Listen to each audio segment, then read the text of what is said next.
अब बात करते हैं महाराष्ट्र की। महाराष्ट्र में विधानसभा चुनाव को लेकर राजनीतिक सरगर्मी बढ़ती जा रही है। महायुति और महाविकास अघाड़ी दोनों ही गठबंधन अपनी अपनी जीत के दावे कर रहे हैं। साथ ही साथ सीट बंटवारे और उम्मीदवारों के नामों को अंतिम रूप भी लगातार दिया जा रहा है। राज्य के उप मुख्यमंत्री और भाजपा के सीनियर नेता देवेंद्र फडणवीस ने कहा कि महायुति ने 288 विधानसभा सीटों में से 278 पर उम्मीदवारों का टिकट तय कर लिया है। शेष 10 सीटों पर अगले कुछ दिनों में फैसला कर लिया जाएगा, क्योंकि देखिए कुछ सीटों पर पेंच फंस रहा है और जिसे लेकर लगातार जो आप देख रहे हैं मंथन चिंतन जारी है। महायुति में बीजेपी, मुख्यमंत्री एकनाथ शिंदे की शिवसेना और अजीत पवार के नेतृत्व वाली राष्ट्रवादी कांग्रेस पार्टी शामिल है।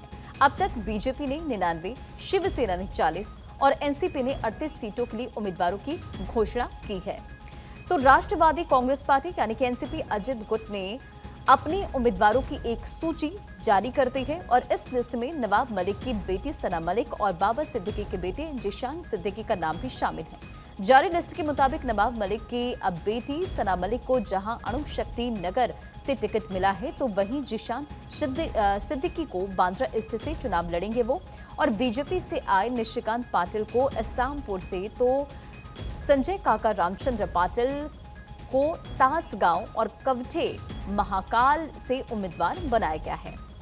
अब आप देखिए ग्राफिक्स के जरिए आपको बताते हैं कि कौन किस सीट से उम्मीदवार किन्हें बनाया गया है और किस तरह से यहाँ पर रणनीति बनाई गई है। एनसीपी अजित गुट का अगर यहाँ पर जिक्र करें तो दूसरी लिस्ट में 7 उम्मीदवार जिशान सिद्दीकी जो कि अब बांद्रा ईस्ट से, सना मलिक शक्तिनगर, निशिकांत पाटिल को इस्लामपुर और सुनील टिंगरे वडगांव से हैं, ज्ञानेश्वर कटके शिरूर से और प्रताप पाटिल चिखलीकर लोहा से और संजय काका रामचंद्र पाटिल को तासगांव से चुनावी मैदान में उतारा गया है।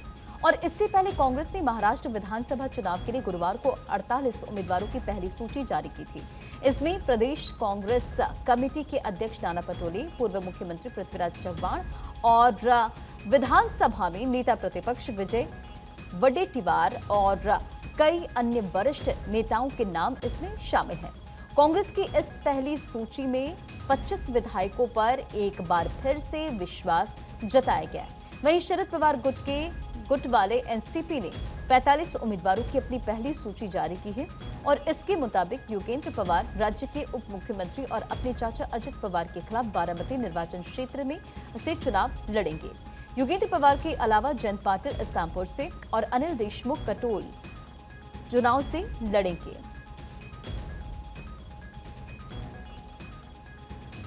तो महाराष्ट्र विधानसभा चुनाव को लेकर देखिए तमाम जो पार्टियां हैं पूरी तरह से एक्शन मोड में हैं और यहां आप देख रहे हैं कि किस तरह से सबकी तरफ से लिस्ट जारी की गई है। महाराष्ट्र विधानसभा चुनाव में एमवीए के बीच भी सीट शेयरिंग और जो फॉर्मूला है वो लगभग तय कर लिया गया है और सभी ने अपनी पहली लिस्ट भी जारी कर दी है।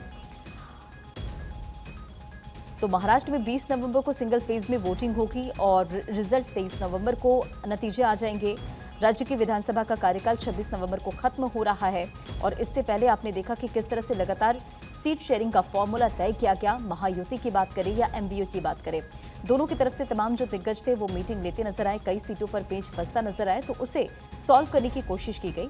महाराष्ट्र विधानसभा चुनाव 2024 के लिए राज्य की 288 सीटों के लिए एमवीए के भी बीच सीट शेयरिंग का जो फॉर्मूला है वो तय हो गया। करीब 4 घंटे तीनों पार्टियों के नेताओं के बीच मीटिंग चली। बैठक के बाद शिवसेना उद्धव के नेता संजय राउत ने कहा कि एमवीए में सीट शेयरिंग फाइनल हो चुका है, अब कोई मीटिंग नहीं होगी। प्रेस कॉन्फ्रेंस कर सीट शेयरिंग का जो ऐलान है वो कर दिया जाएगा, ये स्टेटमेंट आया था।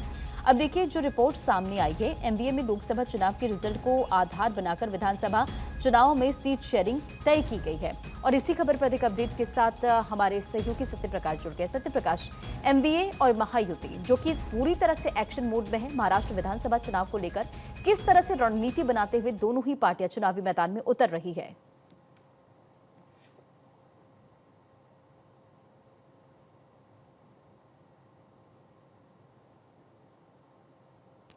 उनसे जुड़ने की कोशिश करेंगे, उन तक आवाज नहीं जा रही है। लेकिन देखिए महाराष्ट्र में 20 नवंबर को सिंगल फेज में वोटिंग होने वाली है। रिजल्ट जो है चुनावी नतीजे हैं 23 नवंबर को आ जाएंगे और ऐसे में तमाम जो पार्टियां हैं पूरी तरह से एक्शन मोड में। बीजेपी के चाणक्य कहे जाने वाले गृह मंत्री अमित शाह जो कि महाराष्ट्र पहुंचे, दिल्ली में भी कई बैठकों का दौर चला और सीट शेयरिंग को लेकर फॉर्मूला तय करने की कोशिश लगातार की गई। अब चुनाव के दिन काफी नजदीक है, ऐसे में देखिए किस तरह से यहाँ पर जो तमाम पार्टियां हैं पूरी तरह से एक्शन मोड में हैं।